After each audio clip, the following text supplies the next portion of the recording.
ನಮಸ್ಕಾರ. ಧ್ವನಿ ಸಮಾಚಾರಕ್ಕೆ ಸ್ವಾಗತ. ನಾನು ರಶ್ಮಿತಾ. ಮೊದಲಿಗೆ ಮುಖ್ಯಾಂಶಗಳು. ಮೋದಿ ಜನಪ್ರಿಯತೆ ಮುಗಿದಿದೆ, ಸಿಎಂ ಸಿದ್ದರಾಮಯ್ಯ. ಕಾಣೆಯಾಗಿದ್ದ ಸಜಿಪ 300ನ ಯುವಕ ಯುವತಿ ಕೇರಳದಲ್ಲಿ ಪತ್ತೆ. ಕಣ್ಣೂರು ಬೈಕ್ಗಳು ಪರಸ್ಪರ ಡಿಕ್ಕಿ ಹೊಡೆದು ಇಬ್ಬರು ಮೃತ್ಯು. All India university kabaddi championship ತಮ್ಮದಾಗಿಸಿಕೊಂಡ ತಂಡಕ್ಕೆ ಸನ್ಮಾನ.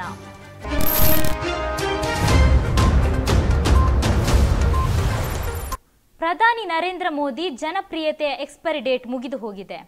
ರಾಜ್ಯ ವಿಧಾನಸಭಾ ಚುನಾವಣೆಯಲ್ಲಿಯೇ ಸಾಬೀತಾಗಿದ್ದ ಈ ಕಟು ಸತ್ಯವು ತೆಲಂಗಾಣ ಸೇರಿದಂತೆ ಪಂಚರಾಜ್ಯ ಚುನಾವಣೆಗಳಲ್ಲಿ ಮರು ಸಾಬೀತಾಗಲಿದೆ ಎಂದು ಸಿಎಂ ಸಿದ್ದರಾಮಯ್ಯ ಹೇಳಿದ್ದಾರೆ. ತೆಲಂಗಾಣದಲ್ಲಿ ರಾಜ್ಯ ಸರ್ಕಾರದ ಗ್ಯಾರಂಟಿ ಜಾಹೀರಾತುಗಳ ವಿರುದ್ಧ ಬಿಜೆಪಿ ಟೀಕೆಗಳಿಗೆ ಸಾಮಾಜಿಕ ಜಾಲತಾಣಗಳಲ್ಲಿ ಪ್ರತಿಕ್ರಿಯೆ ನೀಡಿರುವ ಸಿಎಂ, ಸೋಲಿನ ಭೀತಿಯಲ್ಲಿರುವ ಬಿಜೆಪಿ ನಾಯಕರ ಹತಾಶರಾಗಿದ್ದಾರೆ ಎಂದಿದ್ದಾರೆ. ಮೋದಿ ಹಾಗೂ ಅಮಿತ್ ಶಾ ಜೋಡಿ ತಮ್ಮ ನಾಯಕತ್ವಕ್ಕೆ ಅಡ್ಡಗಾಲು ಆಗಬಾರದೆಂದು ದುರುದ್ದೇಶದಿಂದ ಬಿಜೆಪಿಯಲ್ಲಿರುವ ಪ್ರಾದೇಶಿಕ ನಾಯಕರನ್ನೆಲ್ಲ ತುಳಿದು ಹಾಕಿದ್ದಾರೆ. ಹಾಗಾಗಿ ಯಾವ ರಾಜ್ಯದಲ್ಲಿಯೂ ಜನತೆ ನಂಬಿಕೆ ಇಡಬಲ್ಲಂತಹ ಸ್ಥಳೀಯ ನಾಯಕರೇ ಇಲ್ಲದಂತಾಗಿದೆ ಎಂದು ಹೇಳಿದ್ದಾರೆ.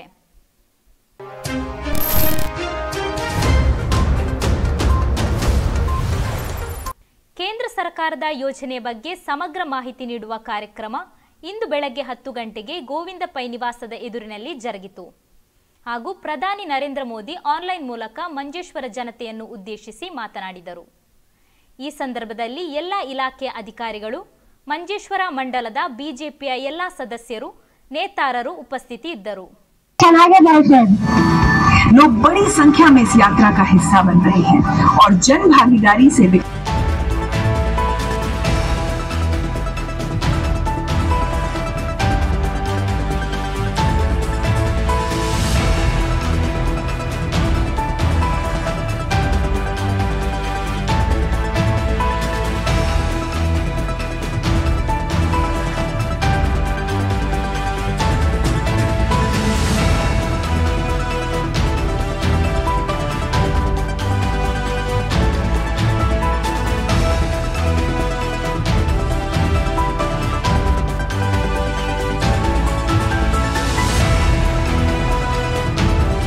നമ്മളിവിടെ പല സ്കീംസും ആരൊക്കെ വന്നു, പല സ്കീംസും അറിയില്ല.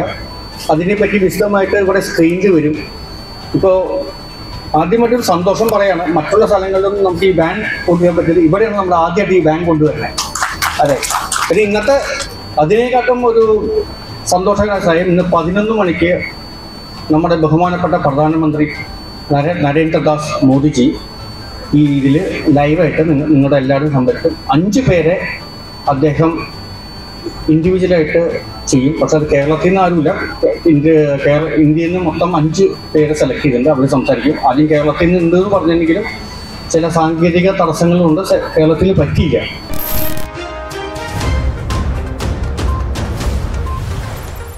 ಪಾಲಕ್ಕಾಡ್ನಲ್ಲಿ ನಡೆದ ರಾಜ್ಯಮಟ್ಟದ ಸಬ್ ಜೂನಿಯರ್ ವಿಭಾಗದ ಕಬಡ್ಡಿ ಪಂದ್ಯಾಟದಲ್ಲಿ ವಿಜಯಿಯಾಗಿ ರಾಷ್ಟ್ರಮಟ್ಟಕ್ಕೆ ಆಯ್ಕೆಯಾದ ಕಾಸರಗೋಡು ಬಿಎಂಎಸ್ ತಲೆಹೊರೆ ಕಾರ್ಮಿಕ ಶ್ರೀಧರ ಚೇನಕೋಡ್ರವರ ಪುತ್ರಿ ಶರಣ್ಯ ಸಿಎಚ್ ರವರಿಗೆ ಕಾಸರಗೋಡು ರೈಲ್ವೆ ನಿಲ್ದಾಣದಲ್ಲಿ ಬಿಎಂಎಸ್ ವತಿಯಿಂದ ಜಿಲ್ಲಾ ಜೊತೆ ಕಾರ್ಯದರ್ಶಿ ದಿನೇಶ್ ಬಂಬ್ರಾಣ ಶಾಲು ಹೊದಿಸಿ ಅಭಿನಂದನೆ ಸಲ್ಲಿಸಿದರು. ಈ ವೇಳೆಯಲ್ಲಿ ಬಿಎಂಎಸ್ ಕಾಸರಗೋಡು ವಲಯ ಕಾರ್ಯದರ್ಶಿ ರಿಜೇಶ್ ಜೆಪಿನಗರ್, ಶಿವನ್ ತಾಳಿಪಡ್ಪು, ಬಾಬು ಮೋನ್ಚೇರ್ಕಳ, ರಂಜಿತ್ ಬೇವಿಂಜೆ, ಪುಷ್ಪರಾಜ್ ಕೊರಕ್ಕೋಡು ಹಾಗೂ ಹಲವರು ಕಾರ್ಮಿಕರು ಭಾಗವಹಿಸಿದರು.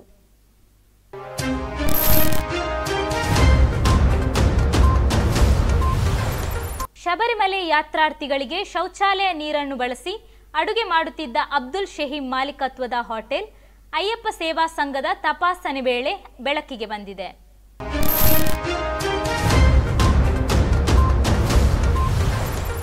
ಬಂಟ್ವಾಳ ತಾಲೂಕಿನ ಕಣಿಯೂರು ಅಂಗನವಾಡಿ ಕೇಂದ್ರದಲ್ಲಿ ಬಾಲ ವಿಕಾಸ ಸಮಿತಿ ಮತ್ತು ಪೋಷಕರು ಮತ್ತು ಊರವರ ಸಹಯೋಗದಲ್ಲಿ ಮಕ್ಕಳ ದಿನಾಚರಣೆ ಹಾಗೂ ನಿವೃತ್ತಿ ಹೊಂದಿದ ಅಂಗನವಾಡಿ ಕಾರ್ಯಕರ್ತೆ ಸಹಾಯಕಿಯರಿಗೆ ಬೀಳ್ಕೊಡುಗೆ ಹಾಗೂ ಸನ್ಮಾನ ಕಾರ್ಯಕ್ರಮ ನಡೆಯಿತು. ಕಾರ್ಯಕ್ರಮದ ಅಧ್ಯಕ್ಷತೆಯನ್ನು ಹಿರಿಯ ಪ್ರಾಥಮಿಕ ಶಾಲೆ ಕಣಿಯೂರು ಇದರ ಮುಖ್ಯ ಶಿಕ್ಷಕಿ ಅನಿತಾ ಮಿನಿಜಸ್ ವಹಿಸಿದ್ದು, ಶ್ರೀ ಕ್ಷೇತ್ರ ಕಣಿಯೂರಿನ ಪರಮಪೂಜ್ಯ ಶ್ರೀ ಮಹಾಬಲ ಸ್ವಾಮೀಜಿ ಆಶೀರ್ವಚನ ನೀಡಿದರು. ಕನ್ಯಾನ ಗ್ರಾಮ ಪಂಚಾಯತ್ ಅಧ್ಯಕ್ಷೆ ಶ್ರೀಮತಿ ರೇಖಾ, ಉಪಾಧ್ಯಕ್ಷರಾದ ಶ್ರೀ ಅಬ್ದುಲ್ ರೆಹಮಾನ್, ಸದಸ್ಯರಾದ ಅಬ್ದುಲ್ ಮಜೀದ್, ಮನೋಜ್ ಕುಮಾರ್ ಬನಾರಿ, ಬಾಲ ವಿಕಾಸ ಸಮಿತಿ ಅಧ್ಯಕ್ಷೆ ಶ್ರೀಮತಿ ನಸೀಮಾ ಕಾರ್ಯಕ್ರಮಕ್ಕೆ ಶುಭ ಹಾರೈಸಿದರು. ಅಂಗನವಾಡಿ ಕಾರ್ಯಕರ್ತೆ ಹುದ್ದೆಯಿಂದ ನಿವೃತ್ತಿಯಾದ ಶ್ರೀ ಲಲಿತಾ ಕೆ ಇವರನ್ನು ಸನ್ಮಾನಿಸಲಾಯಿತು. ಮಕ್ಕಳ ದಿನಾಚರಣೆ ಪ್ರಯುಕ್ತ ಮಕ್ಕಳಿಗೆ ವಿವಿಧ ಸ್ಪರ್ಧೆಗಳನ್ನು ಏರ್ಪಡಿಸಲಾದ ಬಹುಮಾನವನ್ನು ವಿತರಿಸಲಾಯಿತು.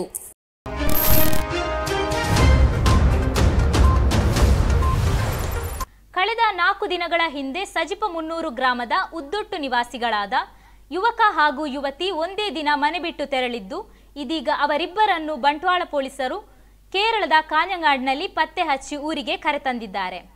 ಉದ್ದೊಟ್ಟು ನಿವಾಸಿ ಅಬ್ದುಲ್ ಹಮೀದ್ ರವರ ಪುತ್ರಿ ಆಯಿಸತ್ ರಸ್ಮಾ ಹಾಗೂ ಹೈದರ್ ಅವರ ಪುತ್ರ ಮೊಹಮ್ಮದ್ ಸಿನಾನ್ ರವರು ನವೆಂಬರ್ 24ರಂದು ಕಾಣೆಯಾಗಿದ್ದಾರೆ.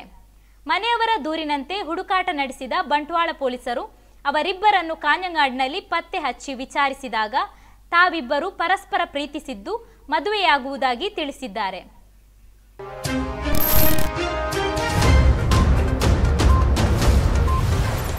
ಮಂಜೇಶ್ವರದಲ್ಲಿ 45 ದಶಕಗಳ ಸಾರ್ಥಕತೆಯ ಪ್ರಿಂಟಿಂಗ್ ಪ್ರೆಸ್ ಮುದ್ರಣ ಸಂಸ್ಥೆಯಾಗಿರುವ ಭಗವತಿ ಪ್ರಿಂಟಿಂಗ್ ಪ್ರೆಸ್ ಮಾಲಕರಾದ ಕೀರ್ತೇಶ್ವರ ಬಳಿಯ ನಿವಾಸಿ ಸೀತಾರಾಮ ಅಲ್ಪಕಾಲದ ಅಸೌಖ್ಯದಿಂದ ಬಳಲುತ್ತಿದ್ದು, ಇಂದು ಬೆಳಗ್ಗೆ 8 ಗಂಟೆಗೆ ಸ್ವಗೃಹದಲ್ಲಿ ನಿಧನರಾದರು.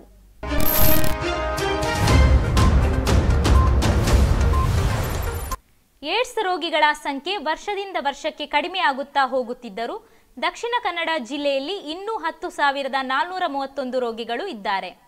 ಈ ವರ್ಷ ಏಪ್ರಿಲ್ನಿಂದ ಅಕ್ಟೋಬರ್ವರೆಗೆ 209 ಪ್ರಕರಣಗಳು ಪತ್ತೆಯಾಗಿವೆ ಎಂದು ಮಂಗಳೂರು ಜಿಲ್ಲಾ ಆರೋಗ್ಯಾಧಿಕಾರಿ ಡಾಕ್ಟರ್ ತಿಮ್ಮಯ್ಯ ಹೇಳಿದ್ದಾರೆ.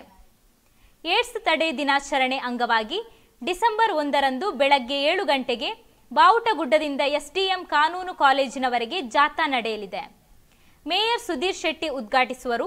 ದಿನಾಚರಣೆ ಕಾರ್ಯಕ್ರಮವನ್ನು ವಿಧಾನಸಭಾಧ್ಯಕ್ಷ ಯುಟಿ ಖಾದರ್ ಉದ್ಘಾಟಿಸುವರು ಎಂದು ತಿಳಿಸಿದ್ದಾರೆ.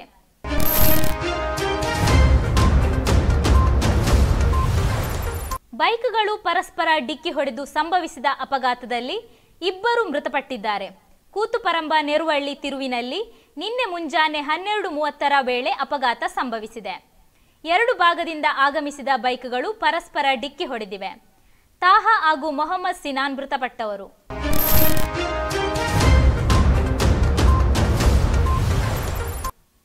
ವರ್ಕಾಡಿ ಅಗ್ರಿಕಲ್ಚರಿಸ್ಟ್ ವೆಲ್ಫೇರ್ ಕೋಆಪರೇಟಿವ್ ಸೊಸೈಟಿಯ ವಾರ್ಷಿಕ ಮಹಾಸಭೆಯು ಸುಂಕದಕಟ್ಟೆ ವಿಶ್ವಪ್ರಭಾ ಹಾಲ್ನಲ್ಲಿ ಸೊಸೈಟಿಯ ಅಧ್ಯಕ್ಷರಾದ ವಿಶ್ವನಾಥ ಕುದುರು ಇವರ ಅಧ್ಯಕ್ಷತೆಯಲ್ಲಿ ನಡೆಯಿತು.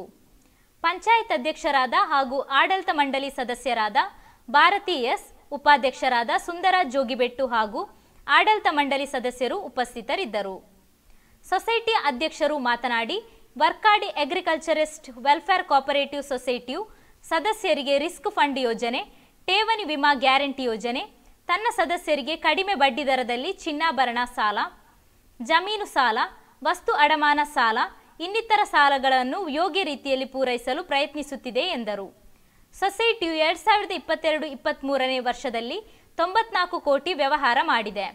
ಈ ವರ್ಷದಲ್ಲಿ 5,72,000 ಲಾಭ ಗಳಿಸಿದೆ. ಸದಸ್ಯರಿಗೆ 10% ಡಿವಿಡೆಂಟ್ ಘೋಷಣೆ ಮಾಡಿದೆ ಎಂದು ತಿಳಿಸಿದರು.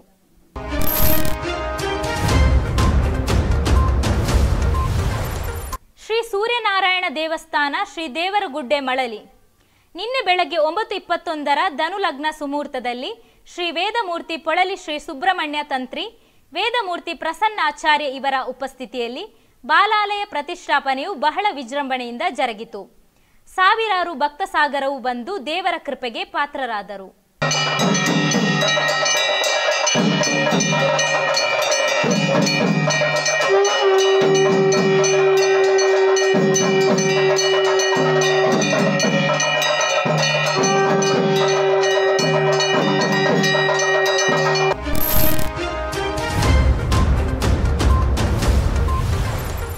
ದಕ್ಷಿಣ ಕನ್ನಡ ಅಮೆಚೂರು ಕಬಡ್ಡಿ ಅಸೋಸಿಯೇಷನ್ನಿಂದ 33 ವರ್ಷಗಳ ನಂತರ all India university kabaddi championship ಗೆದ್ದುಕೊಂಡ ಆಳ್ವಾಸ್ ವಿದ್ಯಾಸಂಸ್ಥೆ ಹಾಗೂ ಉಜಿರೆ ವಿದ್ಯಾಸಂಸ್ಥೆಯ ವಿದ್ಯಾರ್ಥಿಗಳಿಗೆ ಮಂಗಳೂರಿನ ಕುಡ್ಲಾ ಹೋಟೆಲ್ ಸಭಾಂಗಣದಲ್ಲಿ ಸನ್ಮಾನಿಸಲಾಯಿತು.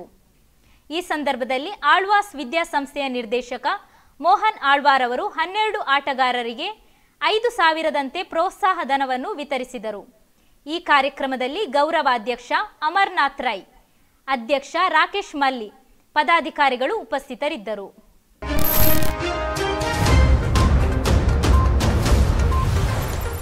ಬೊಳ್ಳಿ ಮೂವೀಸ್ ಹಾಗೂ ಅವಿಕಾ ಪ್ರೊಡಕ್ಷನ್ ನಿರ್ಮಾಣದ ತೆಳಿಕೆದ ಬೊಳ್ಳಿ ಡಾಕ್ಟರ್ ದೇವದಾಸ್ ಕಾಪಿಕಾಡ್ರವರು ಕತೆ, ಚಿತ್ರಕಥೆ, ಸಂಭಾಷಣೆ, ಸಾಹಿತ್ಯ ಬರೆದು ಅರ್ಜುನ್ ಕಾಪಿಕಾಡ್ ನಿರ್ದೇಶನದ ಚೊಚ್ಚಲ ಸಿನಿಮಾ ರಾಪಟ ನಾಳೆ ಅದ್ದೂರಿಯಾಗಿ ಕರಾವಳಿಯಾದ್ಯಂತ ತೆರೆ ಕಾಣಲಿದೆ.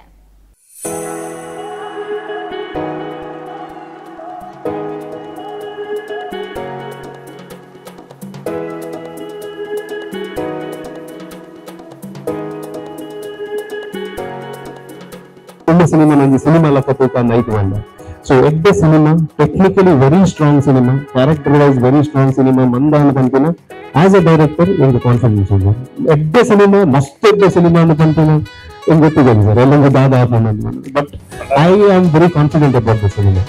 ಕೆಲವು ಸಿನಿಮಾ ಒಂಜಿ ಬಾಕಿದ ಚಿತ್ರರಂಗದ ಲೆಕ್ಕನೆ ಒಂಜಿ ಬದಲಾವಣೆದ ಗಾಳಿ ಬೀಜೋಡು ಒಂಜಿ ಬೇತಲೆ ಪ್ರೇಕ್ಷಕರಿಗೆ ತೂನಾಗ ನಮ್ಮ ಸಿನಿಮಾ ಇಂಚಲ ಮಲ್ಪೋಲಿಯಾ ಪಂಪಿನ ಒಂದು ಬದಲಾವಣೆ ಬರೋಡು ಪಂಪಿನ ಉದ್ದೇಶಗಳು ಒಂದು ಬೇರೆ ರೀತಿಯ ಚಿಂತನೆ ಮಾಡ್ತಿದ್ದು ಈ ಸಿನಿಮಾನು ಮಲ್ದ ಇಂಚ ಮಲ್ದ ನಿಂಗೆ ಪಂಪಿದ ಬಂದಾಗ ಆತು ಅದ್ದೂರಿ ಆದ ಪೋಯರ ನಮ್ಮ ತಮಿಳು ಚಿತ್ರನಂತೂ ಬಜೆಟ್ದ ಕೊರತೆ ಉಂಡು ಪಾಡ್ದಿನ ಕಾಸು ಒಂಜಿ ನಿರ್ಮಾಪಕಕ್ಕೆ ಪಿರ ಕಂತು ಕೊಡ್ತಿರೋ ಒಂದು ಜವಾಬ್ದಾರಿ ಇತ್ತು ಅವರ ಲಕ್ಕರ್ದೆಚ್ಚ ಬಜೆಟ್ ನೀವು ಮಲ್ಲ ಮಾಡ್ತಾರಲ್ಲ ನಮ್ಮ ಸೀಮಿತ ಬಜೆಟ್ ನಿಕ್ಲಿಗೆ ಮನೋರಂಜನೆ ಕೊರಪಿನಂಚಿನ ಒಂದು ಕೆಲಸಕ್ಕೂ ಪ್ರಯತ್ನ ಮಾಡಿದ.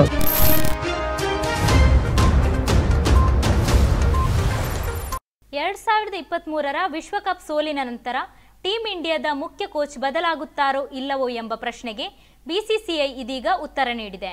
ಬುಧವಾರ ಮಹತ್ವದ ಘೋಷಣೆ ಮಾಡಿರುವ ಬಿಸಿಸಿಐ ರಾಹುಲ್ ದ್ರಾವಿಡ್ ಅವರನ್ನು ಮುಖ್ಯ ಕೋಚ್ ಆಗಿ ಉಳಿಸಿಕೊಂಡಿದೆ. 2021 ನವೆಂಬರ್ನಲ್ಲಿ ಟೀಂ ಇಂಡಿಯಾದ ಮುಖ್ಯ ಕೋಚ್ ಆಗಿ ರಾಹುಲ್ ದ್ರಾವಿಡ್ ನೇಮಕಗೊಂಡಿದ್ದರು. ಇವರ ಅಧಿಕಾರಾವಧಿಯಲ್ಲಿ ಟೀಂ ಇಂಡಿಯಾ ಅದ್ಭುತ ಪ್ರದರ್ಶನ ನೀಡಿತ್ತು. 2023 ಟೆಸ್ಟ್ ಚಾಂಪಿಯನ್ ಫೈನಲ್ಗೆ ಪ್ರವೇಶ ಮಾಡಿ ಟೀಂ ಇಂಡಿಯಾ ರನ್ನರ್ ಅಪ್ ಗಳಿಸಿತ್ತು. ಇದರ ಜೊತೆ ಮೊನ್ನೆ ನಡೆದ ಏಕದಿನ ವಿಶ್ವಕಪ್ನಲ್ಲೂ ಭಾರತ ಅದ್ಭುತ ಪ್ರದರ್ಶನ ನೀಡಿ ಫೈನಲ್ನಲ್ಲಿ ಆಸ್ಟ್ರೇಲಿಯಾ ವಿರುದ್ಧ ಸೋತು ರನ್ನರ್ ಅಪ್ ಆಗಿತ್ತು. ಹಾಗಾಗಿ ಅವರನ್ನೇ ಮುಖ್ಯ ಕೋಚ್ ಆಗಿ ಮುಂದಿನ 2 ವರ್ಷಗಳ ಕಾಲ ಮುಂದುವರಿಸುವ ಒಲವು ತೋರಿತ್ತು. ಇದೀಗ ಮತ್ತೆ ಬಿಸಿಸಿಐ ಅಧಿಕಾರಿಗಳು ಸಭೆ ನಡೆಸಿ ರಾಹುಲ್ ಅವರನ್ನೇ ಮುಖ್ಯ ಕೋಚ್ ಆಗಿ ಮುಂದುವರಿಸುವುದಾಗಿ ಹೇಳಿ ಅವರ ಅಧಿಕಾರಾವಧಿಯನ್ನು 2 ವರ್ಷಕ್ಕೆ ವಿಸ್ತರಣೆ ಮಾಡಿದೆ.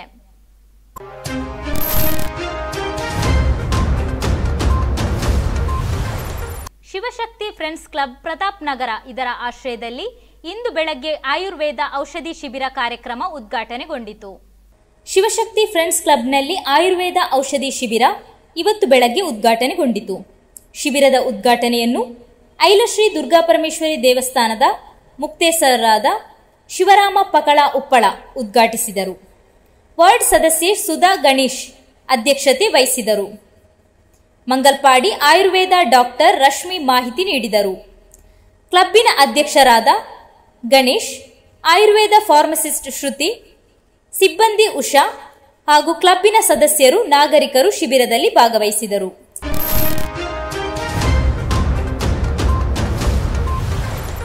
ಕಲಾಭಿಮಾನ ಅಂದ್ರೆ ಇದು ನೋಡಿ. ಸುತ್ತಮುತ್ತಲಿನ ಪರಿಜ್ಞಾನವಿಲ್ಲದೆ ಕಲೆಯ ಆಸ್ವಾದಿಸುತ್ತಲೇ ತನ್ನ ತಾನು ಮೈಮರೆಯುವುದು. ಅಂತಹ ಒಂದು ವಿಡಿಯೋ ಇಂದಿನ ವೈರಲ್ ಸೆಗ್ಮೆಂಟ್ ಅಲ್ಲಿ. ಇದರೊಂದಿಗೆ ಇಂದಿನ ಸಮಾಚಾರವನ್ನು ಮುಕ್ತಾಯಗೊಳಿಸುತ್ತಿದ್ದೇನೆ. ನಿರಂತರ ಸುದ್ದಿಗಾಗಿ ವೀಕ್ಷಿಸಿ ನಿಮ್ಮ ಧ್ವನಿ ಮೀಡಿಯಾ.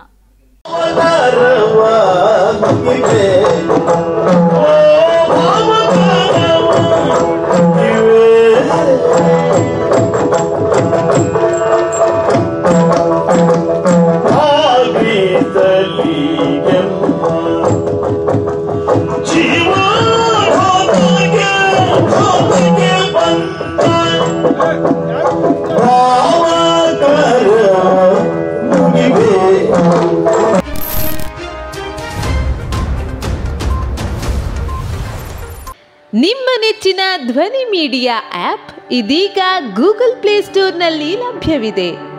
ಗೂಗಲ್ ಪ್ಲೇಸ್ಟೋರಿಗೆ ಹೋಗಿ ಧ್ವನಿ ಮೀಡಿಯಾ ಅಂತ ಟೈಪ್ ಮಾಡಿ ಉಚಿತವಾಗಿ ಡೌನ್ಲೋಡ್ ಮಾಡಿಕೊಳ್ಳಿ. ನಿಮ್ಮ ನೆಚ್ಚಿನ ಎಲ್ಲಾ ಕಾರ್ಯಕ್ರಮಗಳನ್ನ ತಪ್ಪದೇ ವೀಕ್ಷಿಸಿ.